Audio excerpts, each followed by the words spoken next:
Students, हमने chemistry का जो लास्ट टॉपिक किया था उसके अंदर हमने क्वांटम नंबर्स किया है, देन पॉली प्रिंसिपल किया है एंड थर्ड अफबाउ प्रिंसिपल किया है एंड फोर्थ हंड रूल किया है। ये जो चार टॉपिक हमने लास्ट में डिस्कस किए हैं ये बहुत ही इंपॉर्टेंट टॉपिक्स हैं और ये आपने बिल्कुल ध्यान से कर रहे हैं क्योंकि आगे जो हमारा थर्ड यूनिट आएगा उसका जो बेस है वो यही चार टॉपिक्स हैं, तो ये आपने डीपली स्टडी कर रहे हैं। एक बार मैं थोड़ा रिवाइज कर रहा हूँ इनके बारे में। जो क्वांटम नंबर है ये हमारे पास क्या है, द सेट ऑफ 4 रूल्स जिसके अंदर n l m s principal quantum number, azimuthal quantum number, magnetic quantum number and spin quantum number के बारे में डिस्कस किया गया है। तो ये हमें बताएगा कि एक एटम के अंदर कितने शेल होते हैं और कितने सब सेल होंगे। जैसे एन अगर 1 है तो जो सब सेल ये तो हमारा है मेन सेल, और आगे जो सब सेल होंगे वो क्या होंगे, 1s होगा। अगर n2 है तो 2s या 2p होगा। n अगर 3 यानी कि 3 अगर नंबर ऑफ सेल 3 है तो जो सब सेल होंगे 3s 3p 3d होगा। n अगर 4 है तो 4s 4p 4d 4f होगा। अगर n 5 है तो 5s 5p 5d 5f होगा। अगर n 6 है तो 6s 6p 6d 6f होगा। और n अगर 7 है तो 7s 7p 7d 7f, it में भी 6g एंड 7g। तो इस तरह जो हमारे ऑर्बिटल्स हैं वो हमने देखे थे। उसके बाद जो थर्ड आता है मैग्नेटिक क्वांटम नंबर, ये हमें बताएगा स्पिन, जो इसकी ओरिएंटेशन होती है सब सेल की वो हमें बताएगा। जैसे हम अगर बात करते हैं एस की, तो इसके अंदर एस की क्या शेप होती है, स्फेरिकल होती है। तो इसके अंदर कोई भी ओरिएंटेशन नहीं होता, तो ये एक स्फेरिकल शेप में होगा, हैव नो ओरिएंटेशन। ठीक है। उसके बाद हमने पी की बात की थी, तो पी के अंदर 3 सब सेल बनते हैं, p x p y and p z. P x p y p z, तो ये P के 3 सब सेल बनते हैं जिनका जो एनर्जी लेवल है जो सेम होता है, बट जो डिफरेंट ओरिएंटेशन है वो होती है, लेकिन जो एनर्जी है वो सेम होती है। तो ये है P के 3 सब सेल, जो हमारा थर्ड क्वांटम नंबर है M, वो हमें बताएगा कि जो सब सेल हैं उनकी क्या डिफरेंस है एनर्जी के अंदर, क्या उनकी ओरिएंटेशन है, तो हमें बताएगा M। उसके बाद जो फोर्थ नंबर है S, ये हमें बताएगा स्पिन मोशन के बारे में। हर एक इलेक्ट्रॉन की 2 तरह की मोशन होती है, 2 तरह की ओरिएंटेशन होती है around in the spin motion, जिसको हमें, वैसे मान लो ये एक केस लेते हैं, मान लो ये एटम के अंदर ये न्यूक्लियस इलेक्ट्रॉन जो घूम रहे हैं, तो इसकी जो है 1 टाइम पे 2 टाइप की मोशन आती है, अपवर्ड एंड डाउनवर्ड। इसको हम क्लॉकवाइज या एंटी क्लॉकवाइज मोशन भी कहते हैं। तो यानी कि जो स्पिन मोशन है उसको हमें +½ एंड -½ से डिनोट करेंगे। तो एक इलेक्ट्रॉन की 2 तरह की ओरिएंटेशन होती है, +½ -½ क्लॉकवाइज एंटी क्लॉकवाइज। तो ये हमने स्टडी किया था फर्स्ट टॉपिक के अंदर जो हमारा है क्वांटम नंबर्स। उसके बाद पॉली प्रिंसिपल की बात की थी, तो इसमें क्या बताया गया था कि जो इलेक्ट्रॉन्स हैं एक ऑर्बिटल्स के अंदर, एक एटम्स के अंदर जो एक इलेक्ट्रॉन है उसके पास जो 4 क्वांटम नंबर है वो सभी सेम नहीं हो सकते। N orbital can have maximum 2 electron with the opposite spin, यानी कि जो उनके पास इलेक्ट्रॉन होंगे उनके जो ये चारों नंबर हैं एन एल एम एस, ये चारों सेम नहीं होंगे। ठीक है, तो ये है पॉली प्रिंसिपल। उसके बाद जो हमने अफबाउ प्रिंसिपल किया था, इसमें हमने डिस्कस किया था n+l रूल, यानी कि जो ऑर्बिटल्स एनर्जी में पहले आता है उसको हम पहले इलेक्ट्रॉन भरेंगे, जो हाई एनर्जी में आता है इलेक्ट्रॉन जो बाद में भरेंगे। तो इसके अकॉर्डिंग हमने एक एनर्जी लेवल आपको बताया था कि कैसे हम इलेक्ट्रॉन्स को भरेंगे, तो वो इसमें आता है n+n रूल के अंदर आता है, जिसके अंदर हमने स्टडी किया था 1s 2s 2p 3s 3p 3p, उसके बाद 4s 3d।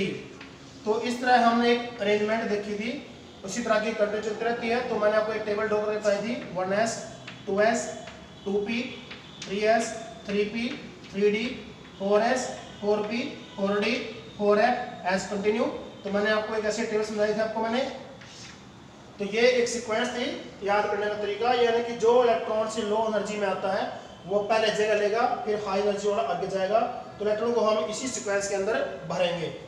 हंड रूल क्या कहता है कि जब भी हमें पेयरिंग करेंगे, इलेक्ट्रॉन को स्टार्ट करेंगे, तो पहले जो सेम एनर्जी लेवल पर है पहले उनको भरेंगे, यानी कि all electrons in a different subshell singly occupied first then goes to high energy level.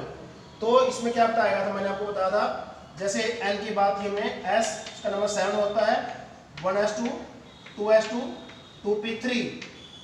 अब हमें पता है कि p के पास 3 सबसेल होते हैं, तो 2px1 2py1 2pz1 1s2 2s2, यानी कि ये जो 3 सबसेल है p के, तीनों का जो सेम एनर्जी लेवल है, तो इलेक्ट्रॉन्स को तीनों ही इक्वली भरेंगे। इसको हम ऐसे अगर लिख देंगे 1s2 2s2 2px2 2py1 and 2pz0, तो ये हमारा गलत तरीका है, क्योंकि हमने क्या काम किया है, px में 2 इलेक्ट्रॉन भर दिए हैं, py में 1 किया, z में कोई नहीं किया, जो कि तीनों सेम लेवल पर। मानो ये हमारे पास 3 सेल है px py pz, तो इलेक्ट्रॉन जो पहले एक आएगा एक आएगा एक आएगा, फिर जो आगे इलेक्ट्रॉन अगर फोर्थ फिर वो यहाँ पर आएगा, ठीक है। इन्हें तीनों को पहले बराबर ओरिएंटेशन देंगे, उसके बाद जो नेक्स्ट इलेक्ट्रॉन आएगा वो नेक्स्ट लेवल में जाएगा। तो ये था हंड रूल। तो इसमें हमने सारी बात क्या नोट की है कि हमने जो मेन बात यहाँ पर करनी है वो है कॉन्फ़िगरेशन। इलेक्ट्रॉनिक कॉन्फ़िगरेशन जो है हमारा मेन टॉपिक है इसके अंदर। तो हमने करना क्या है, हमने इलेक्ट्रॉनिक कॉन्फ़िगरेशन करना है। जितनी भी हमारी पीरियोडिक टेबल है तो उसके अंदर जो हमारा मेन टॉपिक है वो है कॉन्फ़िगरेशन। तो हमने एक टेबल ड्रॉ करनी है, आपने ऐसे एक टेबल ड्रॉ करनी है 1s 2s 2p 3s 3p 3d 4s 4p 4d 4f 5s 5p 5d 5f 6x 6p 6d 6f and 7s 7p 7d। आपने एक ऐसे लाइन ड्रॉ करने हैं, उसके बाद आपने जैसे मैं बना रहा हूं ऐसे इनको क्रॉस मल्टी क्रॉस करना है ऐसे। तो इसी सीक्वेंस में आपने इसको लिखना है। जैसे पहले क्या आएगा, 1s आएगा, उसके बाद 2s आएगा, उसके बाद 2p आएगा, उसके बाद यहाँ पर क्या है 3s है, उसके बाद 3p 4s, उसके बाद 3d 4p 5s 3d 4p 5s। तो इसी तरह आपने ये सीक्वेंस बनानी है और जो कॉन्फ़िगरेशन है वो आपने लिखना है। तो आपने लिखना कैसे है, जैसे मैं एग्जांपल देता हूँ आपको। मान लो मेरे पास नंबर है एल्यूमिनियम का 13, तो इसके जो इलेक्ट्रॉन कॉन्फ़िगरेशन है वो ऐसे होगा 2 8 3, यानी कि फर्स्ट सेल में 2 आएंगे, दूसरे में 8 आएंगे, तीसरे में 3 आएंगे। अब आपने इनको भरना कैसे है, तो आपने क्या याद करना है, S में इलेक्ट्रॉन मैक्सिमम 2 आएंगे, P में 6 आएंगे, D में 10 आएंगे, F में 14 आएंगे। तो ये इलेक्ट्रॉन आएंगे S P D F के अंदर, ये है मैक्सिमम इलेक्ट्रॉन्स आएंगे। जितने मैक्सिमम होंगे वो S में 2 आएंगे, P में 6 आएंगे, D में 10 आएंगे, F में 14 आएंगे। अब हम इसको भरते हैं अकॉर्डिंग टू दिस रूल। तो पहले क्या आएगा 1s, हमारे पास इलेक्ट्रॉन कितने हैं 13, तो 2 इसमें आगे कितने रह गए हैं 11, तो वो आगे आएंगे, आगे 2s 2, फिर 2p 6, 2 2 4 6 10 हो गए हैं, अब रह गए हैं 3, तो वो कहां पर आएंगे 3s2 एंड 3p1, 2 2 4 6 10 दोबारा 13, यानी कि जो आउटर में हमारे पास आया है वो 3s2 3p1 आया है। तो इस तरह हम इलेक्ट्रॉन्स को भरेंगे। अब देखो इससे पहले ये हमारा क्या आता है, इनर्ट गैस आता है। जो इनर्ट गैसेज हमारे पास क्या है, helium, neon, argon, krypton, xenon. इसका नंबर कितना है 2, इसका है 10, इसका है 18। तो इस तरह जो इलेक्ट्रॉन हमारे पास है उनको हम पहले भरेंगे। जो इनर्ट गैस आती हैं तो उसकी जगह पर हम इनर्ट गैस को लिखेंगे। जैसे कितना है 2 2 4 6 10, 10 किसका है, नियोन का है, तो यहाँ पे क्या लिखेंगे, नियोन। तो इस तरह हम जो कॉन्फ़िगरेशन है वो करेंगे। तो जो एल्यूमिनियम का नंबर है हम कैसे लिखेंगे, तो ये हमारा है एल्यूमिनियम। एल्यूमिनियम का जो कॉन्फ़िगरेशन हम ऐसे लिखेंगे, यानी कि aluminium is equal to neon, ये कितना है 10, उसके बाद 3s2 3p1।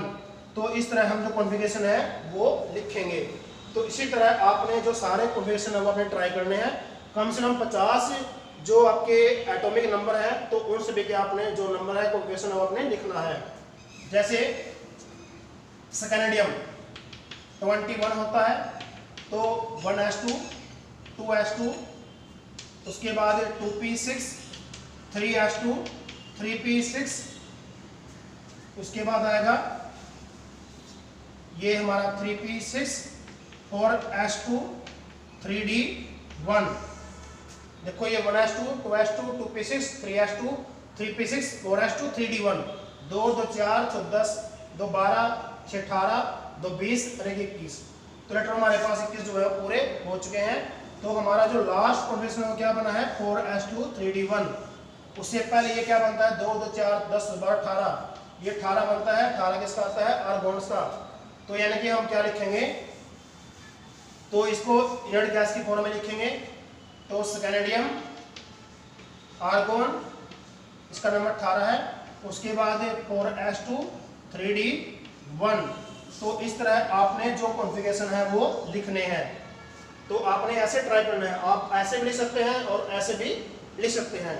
तो ये है हमारा लास्ट टॉपिक, इलेक्ट्रॉनिक कॉन्फ़िगरेशन, जो आपने अच्छी तरीके से ध्यान से करना है। ठीक है, ओके।